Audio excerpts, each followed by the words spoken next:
Didina tamlamlaba awabase nangnasu kudol tamlamlaba kainabagi awabase oihorasno aigidi lebaki oina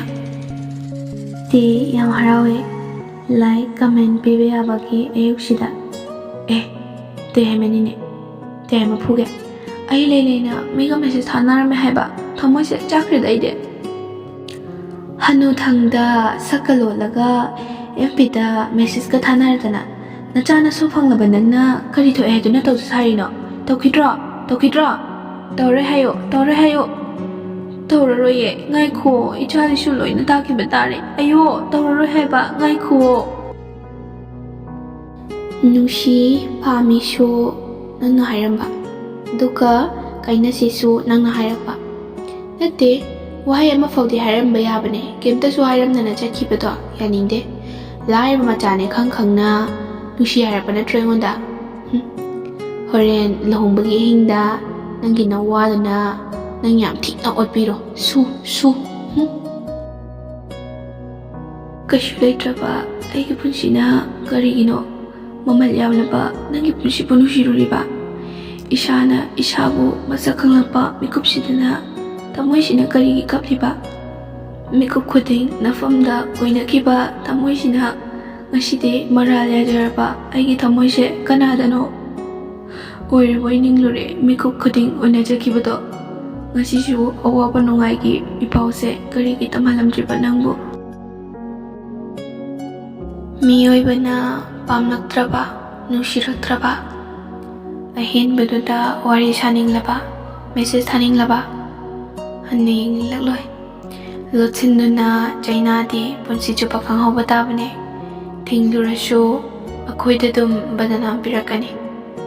maning thungan gi bana faritra Ningba kairpigi thamoy ama tahore haye kanana khunge 79500 akun mamida paupiko Aigi thamoise log tokre Patlaw namang Krishna ayuksida kalsingda bora chaba chakhraba torise Good morning Ningba kairba kairbi group se hanuba hanubi ngata ngai lerme Aigi mapukse hingni mamma khaidi nungaiba phanglaroidra nungaiba mana aigi maposibu warukhraba jalo thamoy hoba minok tumane midyengdana nofe tawraga ningba kai haisibu aikhoisibu halage hairiro ayuksida kaino nangi thamoydo ting jongdise Masak fazaba nupi amta ningba kaibirakano Mamitlo manaro nophet aduga ningba kai Aikhoibu hatlage hairiro Nushibasa Fagi yade hairambaduna Fagi tahalamne Ngashidi nangi apamba thaudunung oina Nangi khongthangda khudi oidrabanina Nangi punsigi makalamba haido oiramlani ko Kashu leitaba aina nangi namakta yamnadi wajagibani ko Aina lakrashu simadi nangna khangjinmiyu ko Thamoy makhule praman piraga lawbebeyani Nushirasu nushiyaiba ngamdaba Simuk thamoy kaibasidi sangsarasida anisuna lairamnaroi Manipurda Airtelgi network thinglani haidubu chumlabo Lairaba aikhoise yam toliko janafamsu leitedo minasu sitpide mayamgi karimnafamsu oi adumsu isa part yongthoklage haiba faw leibaniko Aidi thamoy kaide Thamoy kaiba pakhang amakak lumjaba lakjabane icham chamna ꯊꯃꯣꯏ ꯌꯥꯝꯅ ꯀꯥꯏꯔꯕꯤ ꯑꯃ ꯂꯩꯔꯦ, contact number ꯂꯧꯕꯤꯕ ꯌꯥꯅꯤ?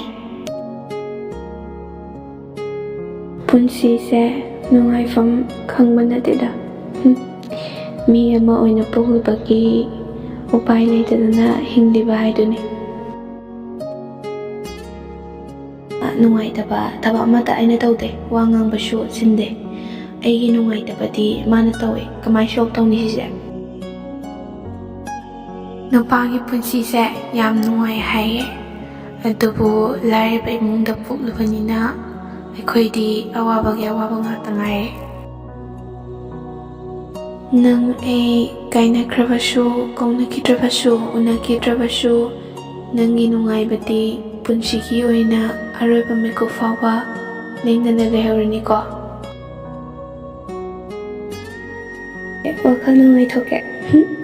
ꯑꯗꯨꯒ ꯅꯤꯅꯦꯔꯥ ꯏꯆꯦꯔꯥ ꯑꯃ ꯀꯣꯏꯗ ꯌꯥꯗ꯭ꯔꯦ ꯒ꯭ꯔꯨꯞꯁꯤꯗꯒꯤ.